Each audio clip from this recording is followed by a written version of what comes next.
સુરત શહેર ભાજપના પ્રમુખ તરીકે પરેશ પટેલનું નામ જાહેર થઈ ચૂક્યું છે। નેતૃત્વના અદ્ભુત ગુણ ધરાવતા પરેશ પટેલ લાંબા સમયથી ભાજપમાં સક્રિય છે। નિરંજન જાંજમરાના ઉત્તરાધિકારી બનેલા પરેશ પટેલ યુવા અને સ્વચ્છ પ્રતિભા ધરાવતો સર્વમાન્ય ચહેરો છે। ચેમ્બર ઓફ કોમર્સના પ્રમુખ પણ તેઓ રહી ચૂક્યા છે અને સુરત મહાનગરપાલિકામાં સ્ટેન્ડિંગ કમિટીના ચેરમેન તરીકે પણ તેઓ રહી ચૂક્યા છે। કેમ કે સુરત ભાજપનો ગઢ છે અને શહેર ભાજપનું સંગઠન પણ મજબૂત છે અને લાંબા સમયથી પરેશ પટેલ સંગઠનના કાર્યો કરતા રહ્યા છે, ત્યારે સ્વાભાવિક રીતે તેમના હાથમાં નેતૃત્વ આવતા શહેર ભાજપનું સંગઠન વધુ મજબૂત બનશે અને એ જ કારણ છે કે પરેશ પટેલનું નામ જાહેર થતાં જ તેમને તમામ લોકોએ વધાવી લીધા છે। सांसद प्रभुभाई वसावा, शहर धारासभ्यो संदीप देसाई, मेयर दक्षेश माबाणी सहितना तमाम नेताओं पण एक सूरे तेमने वधावी रह्या छे। तो सूरत भाजपना प्रमुख परेश पटेल बन्या छे। हवे हूँ अपना सूरत शहरना मेयर आदरणीय दक्षेशभाई ने विनती करूँ कि आप टेको मूको।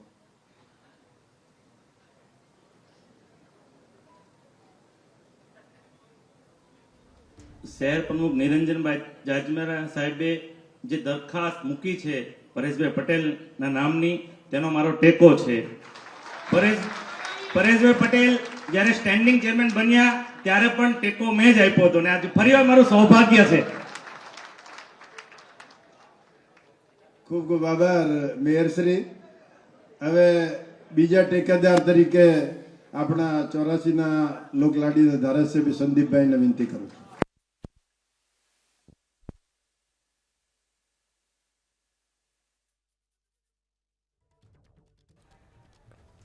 तो सूरत शहर भाजपना प्रमुखनी नामनी जाહેરાત થઈ ચૂકી છે। મેયર દક્ષેશ માબાણી સહિતના ધારાસભ્યોએ તેઓને ટેકો જાહેર કર્યો છે। જજમેન્ટ જે દરખાસ્ત મૂકી છે એને મારો ટેકો છે।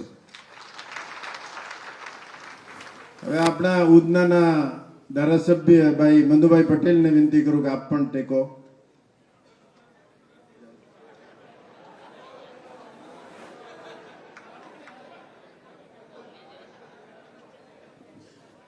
आदरणीय निरंजनभाई जाजमेरा साहेबे जेनो प्रस्ताव मूक्यो छे एवा परेशभाई पटेल ने मारो टेको छे अने हूँ टेको जाहिर करूं छुं।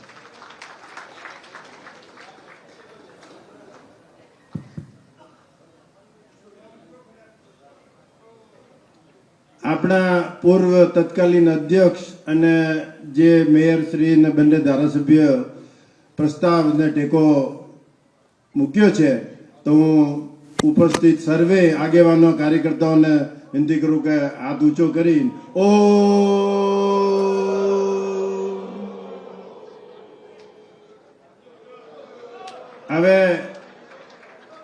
હવે આપણા નવનિયુક્ત સુરત મહાનગરના અધ્યક્ષ પરેશભાઈ પટેલને સુરત મહાનગર વતી હું અહીંયા ઊભો છું એટલે બાકી તો બધા વતી હું અભિનંદન આપું છું અને મંચ પર આમંત્રિત કરું છું કે પોતાનો પ્રતિભાવ આવીને વ્યક્ત કરો।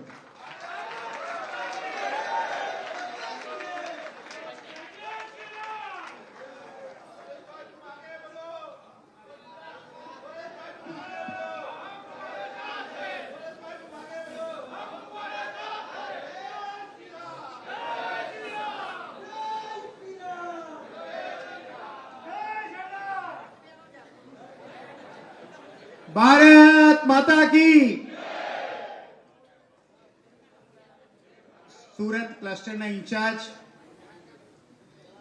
श्रीमती रंजनबेन भट्ट के जो पूर्व प्रदेश अध्यक्ष पण रह्या छे, शहर अध्यक्ष पण रह्या छे अने माजी सांसद पण छे अने आपणा हूँ तो कहूँ के मारा वडील पण छे।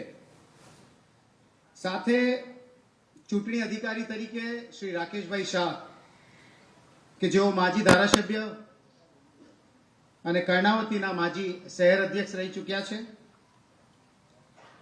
सांसद श्री प्रभुभाई वसावा, धारासभ्य श्रीओ श्री संदीपभाई देसाई, मनुभाई पटेल,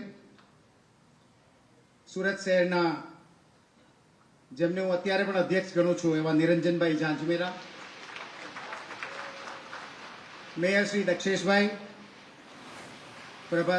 પ્રભારી શ્રીમતી શીતલબેન સોની, મહામંત્રી શ્રી કિશોરભાઈ, શ્રી કાળુભાઈ, ઉપરાંત deputy mayor Shri doctor Narendrabhai, standing chairman રાજનભાઈ